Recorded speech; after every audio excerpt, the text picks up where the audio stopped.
নমস্কার, আজ আমি আপনাদের দেখাবো সিদ্ধ পিঠের রেসিপি। এখানে নিয়ে নিয়েছি 1 কিলো চালের গুঁড়ো, একটা নারকেলকে কুড়ে নিয়েছি, গুড় নিয়ে নিয়েছি খেজুরের পাটালি, তেজপাতা, লং, এলাচি, দারচিনি, ঘি। একটা জায়গায় গরম জল হতে বসিয়ে দিয়েছি। জলের মধ্যে দিয়ে দেব নুন। জলটা ফুটে গেছে, এরপর এর মধ্যে দিয়ে দেব চালের গুঁড়ো।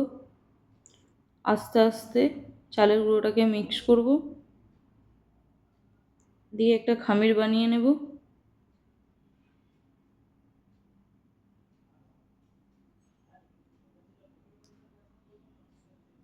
খুব ভালো করে মিক্স করতে হবে যাতে কোথাও শুকনো আটা না থাকে।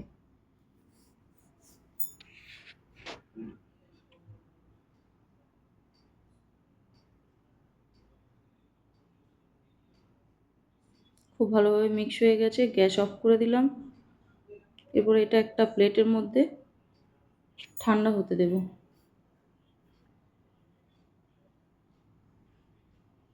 আমি দুটো প্লেটে করে নিচ্ছি যাতে তাড়াতাড়ি ঠান্ডা হয়ে যায়।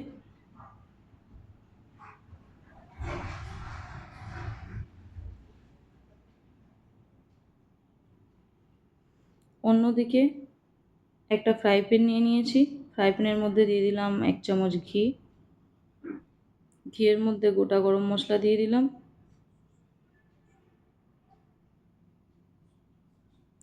এরপর এর মধ্যে দিয়ে দেব নারকেল।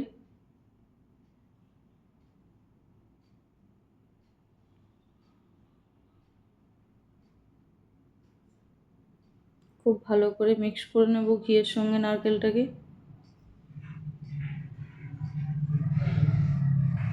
দিয়ে দেব গুড়। গুড়টা পরিমাণ মতো দেবেন, আপনারা যতটা মিষ্টি খেতে চান ঠিক ততটা পরিমাণই দেবেন।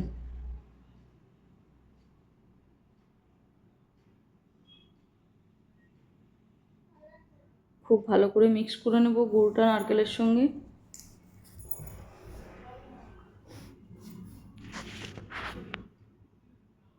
নারকেলের পুর রেডি হয়ে গেছে, একটা জায়গার মধ্যে তুলে নেব।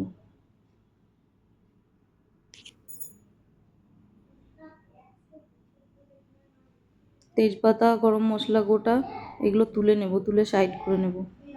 একটা জায়গার মধ্যে জল নিয়ে নিয়েছি, জলে হাত দিয়ে দিলাম। হাতে একটু জল নিয়ে খুব ভালো করে খামিরটাকে দলে নেব।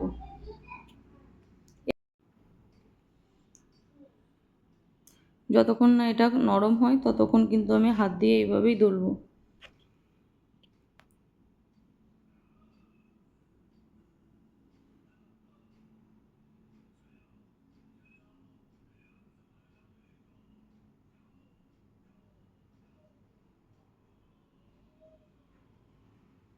সুন্দরভাবে দলা হয়ে গেছে।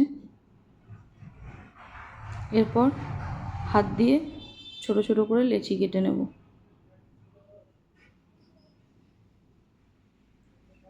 দিয়ে লেচিটাকে হাত দিয়ে একটা গোল রাউন্ড করে নেব।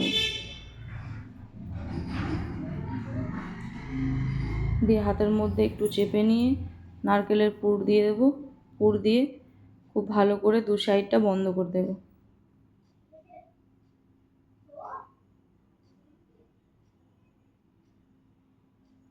ঠিক এইভাবে করে মুড়ে নিতে হবে, নাহলে কিন্তু জলের মধ্যে দিলে ফেটে যাবে।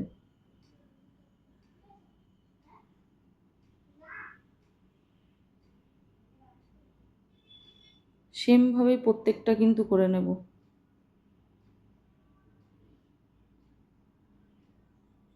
আবারও নারকেল দিয়ে দিলাম,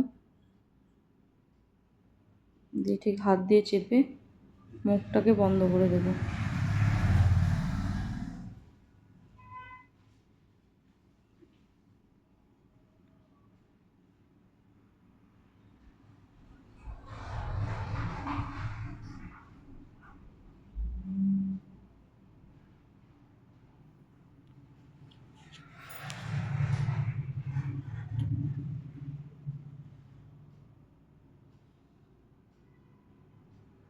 আপনারা ঠিক এইভাবেই বানাবেন। দারুণ সুন্দর একটা রেসিপি। আপনারা হয়তো অনেকেই অনেকভাবে বানিয়েছেন, বাট এইভাবে একবার বানিয়ে দেখবেন, আশা করি আপনাদের খুব ভালো লাগবে।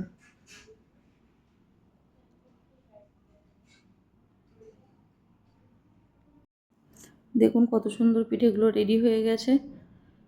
এরপর আমি অন্যদিকে জলটা আগেই গরম করতে বসিয়েছিলাম তাড়াতাড়ির জন্য। এরপর জলের মধ্যে দিয়ে দেব রিফাইন অয়েল 1 চামচ, তারপরে দিয়ে দেব পিঠেগুলো বয়েল হতে দেব। দেখুন পিঠেগুলো একদম জলের নিচে আছে, কিন্তু পিঠেগুলো যখন বয়েল হয়ে যাবে আস্তে আস্তে কিন্তু যে পিঠেগুলো হয়ে গেছে সেই পিঠেগুলো উপর দিকে উঠে আসবে। দেখুন আস্তে আস্তে পিঠেগুলো কিন্তু হয়ে আসছে, সেই জন্য পিঠেগুলো ভেসে উঠছে। যে পিঠেগুলো ভেসে উঠছে সেই পিঠেগুলো কিন্তু ছান্তার সাহায্যে আমি একটা একটা করে তুলে নেব।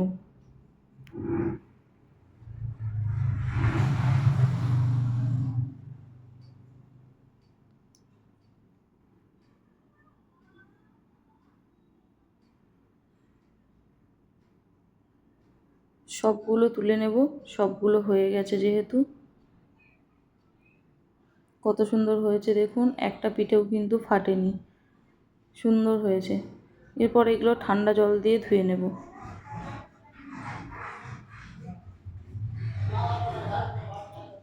একটা জায়গার মধ্যে রেখে দিলাম।